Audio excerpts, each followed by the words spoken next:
गुजरात में एक ATM service company में काम करने वाले जितेंद्र एक मध्यम वर्ग के इंसान थे।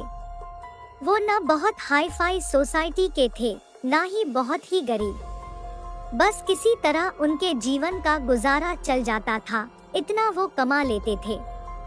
उनकी शादी को करीब 4 साल हो चुके थे। उन्हें एक बेटा भी था।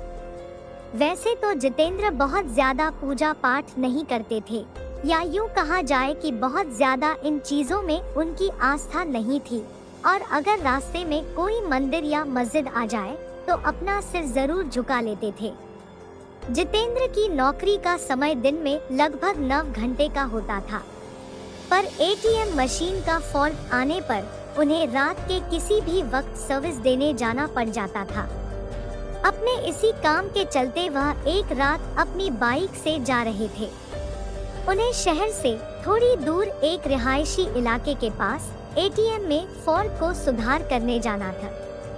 वैसे तो इस काम के लिए 2 लोग थे, पर जितेंद्र का पार्टनर उस रात बीमार था, तो सर्विसिंग के लिए उन्हें अकेले ही जाना पड़ा।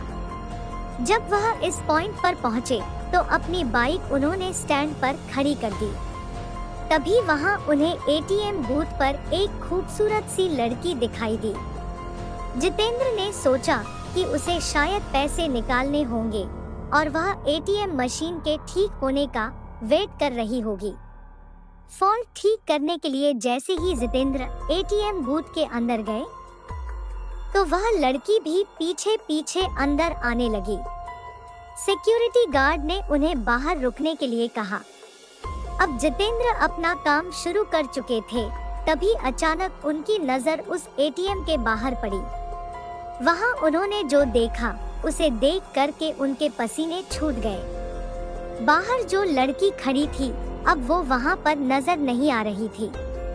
उन्होंने चारों तरफ नजर घुमाई, लेकिन उन्हें कोई दिखाई नहीं दिया।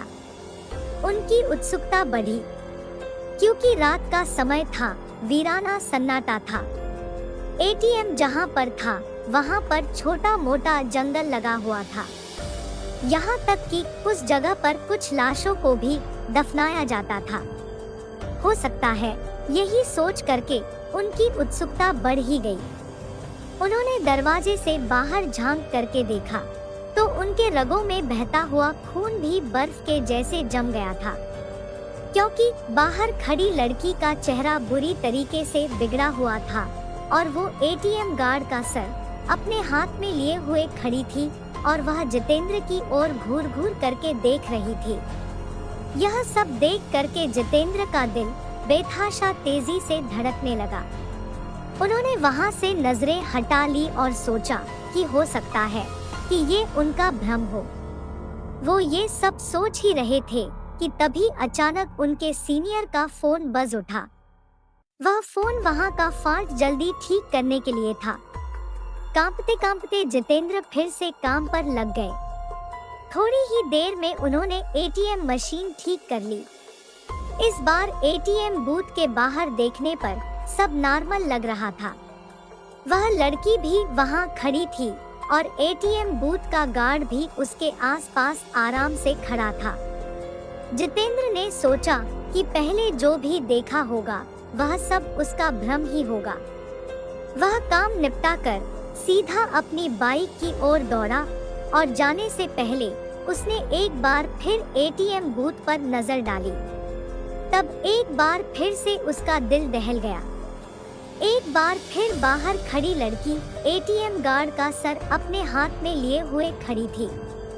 इस भयानक नजारे को देखकर जितेंद्र बुरी तरह डर गए और वहां से भाग निकलते हैं। वापस लौटते वक्त भी उन्हें बार बार यह आभास हो रहा था कि उनकी बाइक के साथ कोई न कोई तो चल रहा है। वे घबराए हुए बाइक चलाए जा रहे थे। न जाने कैसे अचानक ही उनकी बाइक बंद हो गई और ठीक एक बरगद के पेड़ के पास जाकर के रुकी।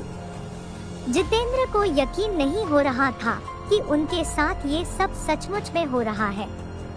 उन्होंने नजर उठाई तो बरगद की शाखा से झूलती हुई एक आकृति उन्हें नजर आई।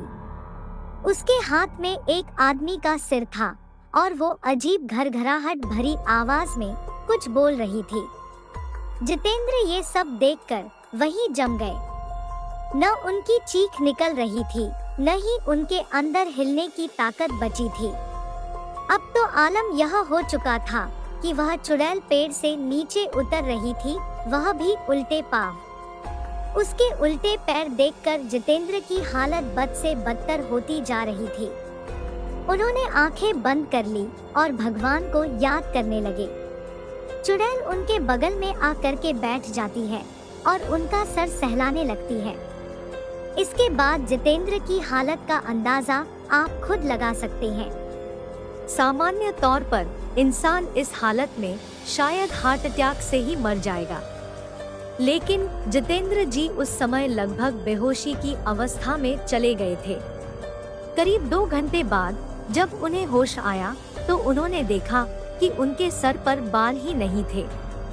उन्हें अपनी हालत देख करके खुद पर तरस आ रहा था और डर भी विकराल रूप से लग रहा था। अब तो रात बहुत ज्यादा हो चुकी थी। उन्होंने दोबारा से गाड़ी को स्टार्ट किया, लेकिन गाड़ी स्टार्ट होने का नाम ही नहीं ले रही थी।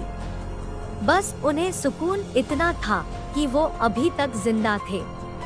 लेकिन जैसे ही बाइक स्टार्ट हुई और उन्होंने बाइक को आगे बढ़ाया, वैसे उन्हें साफ साफ महसूस हुआ कि कोई पीछे उनकी गाड़ी पर बैठा है।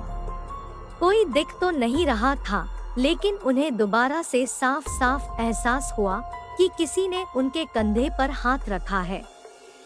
वो वहीं पर हड़बड़ाकर ही गिर पड़े और वहीं पर बेहोश हो गए। और उन्हें जब होश आया तो वे एक हॉस्पिटल पर थे। कुछ स्थानीय लोगों ने उन्हें बेहोश पड़ा देखकर हॉस्पिटल पहुंचा दिया था। इस घटना के कई महीने बाद तक जितेंद्र हॉस्पिटल में रहे। उन्हें कई महीने तक होश नहीं आया। कई महीनों बाद जाकर के उन्हें होश आया। इसके बाद धीरे धीरे करके वह सामान्य हो गए, लेकिन जिस दिन वे हॉस्पिटल को छोड़ दिए, उसके बाद उस जगह को छोड़ दिया और दूसरे जगह आकर के बस गए। डर इतनी बुरी चीज होती है कि जो इंसान को बर्बाद करने में वक्त भी नहीं लगाती। उन्होंने बाद में ये पता करने की कोशिश भी नहीं की आखिर उनके साथ ऐसा क्यों हुआ और आखिरकार वो चुड़ैल कौन थी। लेकिन इन 4-5 दिनों में उनके भाई को कुछ ऐसी चीजें पता चली जो उनके भाई को भी डराने के लिए काफी थे। उन्हें पता चला कि जितेंद्र एक लड़की से प्यार करते थे। क्योंकि जितेंद्र शादीशुदा थे, इसलिए उन्होंने उस लड़की को धोखा दे दिया।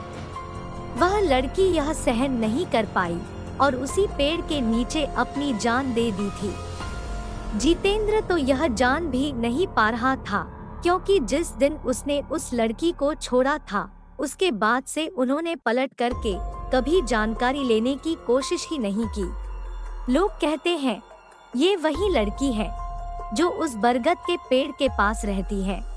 जो कोई भी उस रास्ते से गुजरता है, कभी कभी उसे असामान्य घटना का सामना करना पड़ जाता है। क्योंकि जितेंद्र पहली बार उस रास्ते से गुजरे थे, इसलिए उनके साथ भी यह घटना घट गई। लेकिन शायद उसने जितेंद्र को मारा नहीं। हो सकता है प्यार अभी भी बाकी है, लेकिन ऐसा करना हरदम गलत है। उनके भाई ने बाद में ये सारी बातें जितेंद्र को बताई। जितेंद्र को बाद में बहुत पछतावा हुआ। लेकिन दोस्तों, गलती करने के बाद पछताने का कोई मतलब नहीं है। इसलिए दोस्तों, इस तरीके की गलती जिंदगी में कभी मत करिएगा और ना ही कभी किसी को करने दीजिएगा, क्योंकि हर एक इंसान अपने में बहुमूल्य होता है। दोस्तों, ये कहानी आपको कैसी लगी हमें कमेंट में जरूर बताएं और अपने दोस्तों के साथ भी शेयर करें। और ऐसे ही कहानी के लिए हमारे चैनल को सब्सक्राइब करें।